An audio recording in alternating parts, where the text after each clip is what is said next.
Hello YouTube and welcome back to our family. Feels very good to say that after such a long period away. I think 7 months ago now was my last upload. We was between seasons here at TOR, so there wasn't really much to report. But now first clutch is on the ground at TOR, so I'm going to give you an update on the first clutch of 2023 season.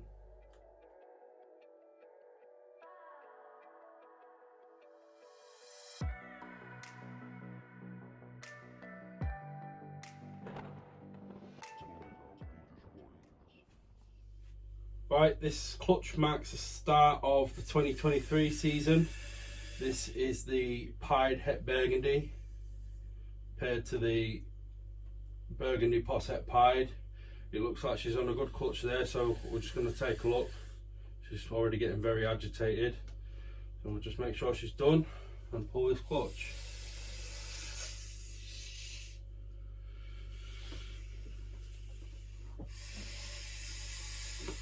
She's not happy.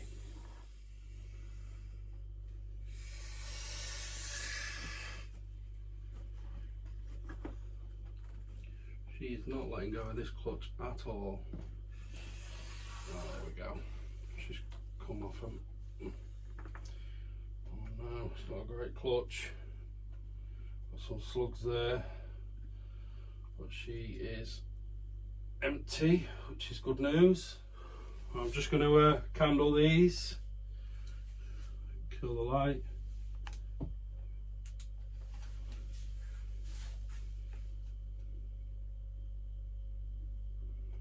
Oh no. No veins in that one. Right, so we've got veins in this one. No veins, veins, no veins, so it looks like 2 good eggs.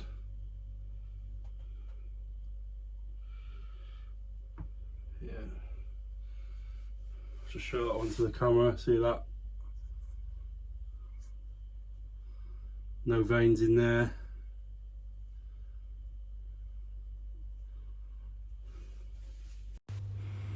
I'm just going to voice over this part. Something I forgot to mention earlier on in this video is that this female did lay slightly early. She was on day 43. That's day 43 post ovulation, and was on about day 26, something like that, from pre-lay. Whenever clutches are laid early, it should make us feel a little bit nervous. Typically when clutches are laid early, you're going to see slugs like what we saw here. So yeah, she did lay a little bit early, so straight away I was concerned, but when I've pulled her out, I could see white eggs there, so I thought I'd got away with it. Obviously not. There's the eggs set up then. They've been set up here a couple of weeks, so these are the 2 good eggs, and there was 1 remaining dud egg here, but it was stuck quite well, so I didn't want to risk tearing the 2 good eggs, so I left them here as they are. Traditional incubating method for here, that's just a perlite saturated with water. Just the eggs are kept off the perlite with this egg crate, which keeps them out of direct contact with the moisture, and sooner or later this egg is going to start to die off, expel its fluid, and probably mold as well. So within a couple of weeks I'll be able to pull this egg away, but the other 2 are doing fine. They've been in incubation a couple of weeks now, so you can see this one is just starting to go bad.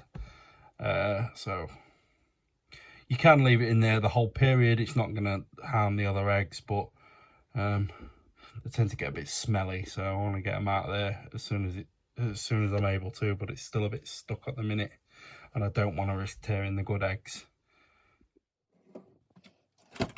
So why did this happen? I was giving it a lot of thought actually since receiving that last clutch. I could have quite comfortably told myself, it's just one of those things, breeding in captivity, sometimes you get slugs and sometimes that's how it goes. But I tend to stay away from that line of thinking. Even if it is true, you don't learn anything from it. So I have a theory on why I think that we got such a, I mean, it wasn't a terrible clutch. 2 good eggs is, you know, you've still got a horse in the race with 2 good eggs, or 2 horses in the race, should I say. But I wanted to sort of explore why this happened. Now, this guy, I believe, is partly to blame.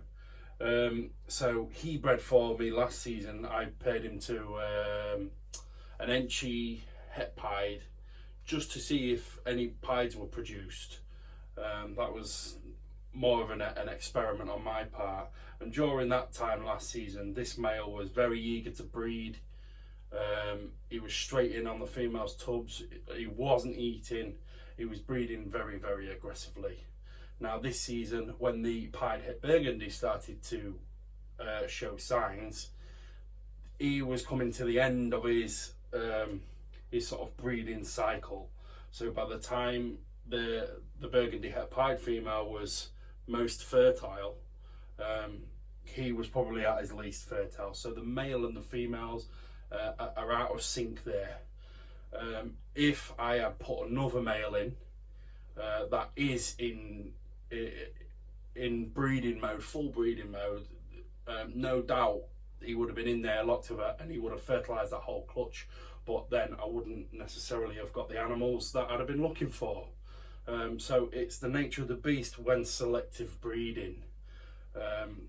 Definitely, I think another male in there would have got in there and done the job, but it's this, you know, the beautiful burgundy colours that I'm chasing alongside with the pied mutation. So, you know, I had to persevere with it. He was actually locking with her towards the end, but I feel like he was just going through the motions. He wasn't really in full breeding mode. He wasn't reactive to touch. He was feeding. And the last couple of times, the last 2 times he was in the tub, I didn't witness a lock at all. And I thought at the time that he must be getting locks in, but I'm just not catching it at the right time. But now, in hindsight, I don't think he was locking with her at all. I think he wasn't interested in breeding at that time. But that means by the time the female ovulated, there wasn't a huge amount of fresh sperm in the oviduct to fertilize the eggs. So I really believe that is why. And something for you guys to consider going forward. You know, it's not, when you're selective breeding, it's always going to be an issue, the male and females being out of sync. So if you've got multiple pairings, like, because if I had not put this male to that female, he was still in breeding mode. So it's still a good thing that I made that clutch, because now if this one doesn't prove out to be het pied, I have one of his sons already who will be at breeding size to breed to the Burgundy het pied, the pied het Burgundy the following season. So it's still worthwhile doing. So you might ask how I've come to that conclusion. So if you've been following the channel a while, you'll have probably seen the video of how I pair up my snakes. So I usually just crack a tub like this and then drop the male's head over the edge of the tub. Just wanted to freeze it there, guys, just to highlight something. You cannot make this stuff up. As I'm giving you this demonstration here of how I pair the males to the females as he's going into this tub, he gives me all of the signs that I wanted to see, you know, 3 or 4 months ago, showing me that he's going into breeding mode again. The timing's about right for him, you know, his normal rhythm. It's about the time he switched on last year. But it's just terrible timing, because, you know, I needed to see this sort of 3 or 4 months ago as I was pairing him with the pied Hertford Burgundy. He's really reactive to touch. He shoots in there, you know, and he's got his tail up at one point. Typical. And then just watch how he enters. you know, and then see where he goes in the tub, and then see how reactive he gets, and see if he's showing any of that dominant behaviour. I don't want that guy paired with this female, so let's take him out. That was just an example there. So I do that to just give me a feel for where the male's at hormonally, if he's going to lock with that female. Normally I can tell by how the male goes in whether or not they're going to be locked by morning. Here we've got another female who recently ovulated. You can see there she's just going into her pre-lay shed. So I'll be keeping a close eye on her, keeping things nice and humid for the time being. And hopefully we get a nice juicy clutch off here. This is a straight clown, and she was paired to the Mojave GHI Hypo Het Clown. So really looking forward to that clutch. Hoping not to see too many slugs in this one. Usually early season ones tend to seem a little bit more like late last season clutches rather than early this season. The snakes don't know where we draw the line, so let's just keep our fingers crossed on that one. We'll take you out this way. Thank you very much for watching, guys. If you've enjoyed the video, please like, comment and subscribe to the channel if you haven't done already. Stay tuned. I've got an update on the scalers coming your way, and further updates on this female's progress. See you on the next one.